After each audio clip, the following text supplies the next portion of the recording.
Welcome to Headline to Heartline. Every sequel is the same doorway, only this time, the room has been rearranged to surprise us.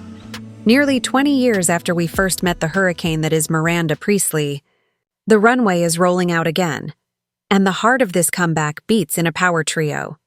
Meryl Streep, Anne Hathaway, and Lady Gaga. That's why this update matters. Some movies return because a studio wants them. This one returns because audiences never stopped quoting it, streaming it, or humming along to the soundtrack.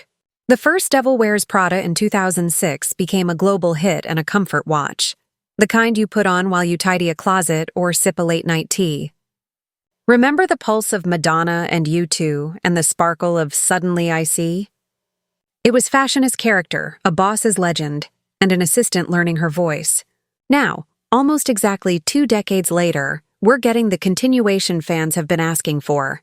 Here's what's new and what we know. The sequel is slated to open in theaters on May 1, 2026 from 20th Century Studios. Filming began over the summer in New York and has continued in Milan. Yes, the clothes look spectacular, and the original creative leads are back, director David Frankel and screenwriter Aline Brosh McKenna. The returning cast includes Meryl Streep as Miranda Priestly and Anne Hathaway as Andy Sachs, with Stanley Tucci stepping back into those perfectly dry quips as Nigel. Emily Blunt returns as Emily, whose eye roll should be trademarked by now.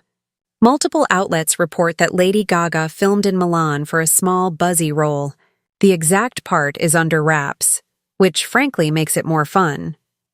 Let's take a beat on the star power, because it matters to the chemistry.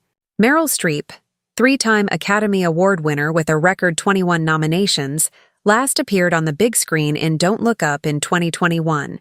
For features, yes, this is a comeback. And when she's on set, the emotional temperature rises. You can feel it.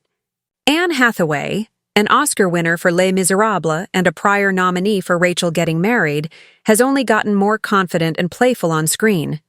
From The Princess Diaries to The Idea of You, she knows how to translate a heroine's self-discovery into something we feel in our own lives. Lady Gaga is an Academy Award winner for Best Original Song with A Star is Born and a Best Actress nominee for the same film. More recently, she headlined Joker, Folie à Deux. She carries a rare crossover charisma. When she walks into a scene, tension and glamour arrive together.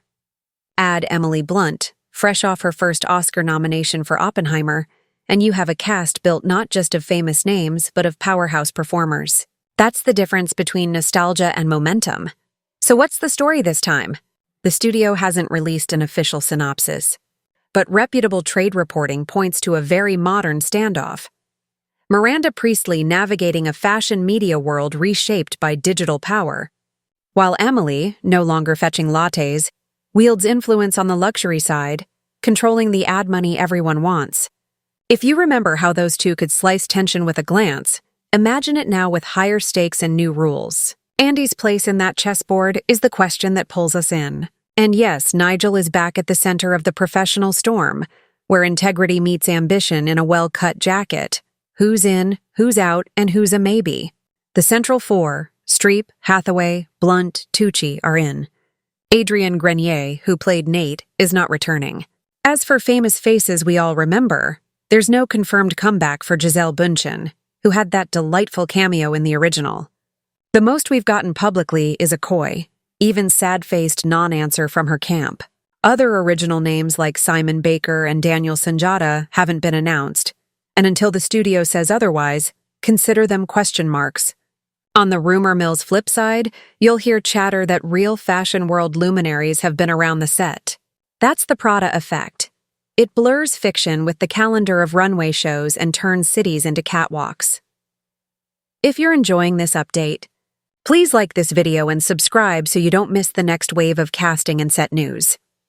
Now, a word about why a sequel like this can be more than a replay. We live in an era of remakes and reboots. But a smart sequel doesn't just resurrect old lines. It asks new questions with familiar voices. The original Prada captured something many of us were living through. The push and pull between our younger selves and the person we hope to become. 2 decades later, that tug hasn't vanished. It's matured. Work, power, aging, reinvention, These are richer themes now, and Streep and Hathaway know exactly how to make them sing. It helps that Prada's world has always felt like more than fashion. It's about taste, time, and the choices we make when no one is watching. That's why its soundtrack wasn't just background. It was a memory trigger. One measure of Vogue, or the first bars of City of Blinding Lights, and you're right back in Andy's boots, fast walking toward who you might be. Is it a comeback for Meryl? In features, absolutely. She's been terrific on television lately. But her last movie was 2021's Don't Look Up. Seeing her step again into Miranda's immaculate silhouette is the cinematic equivalent of hearing a beloved singer hit a high note in person. Anne's return matters too.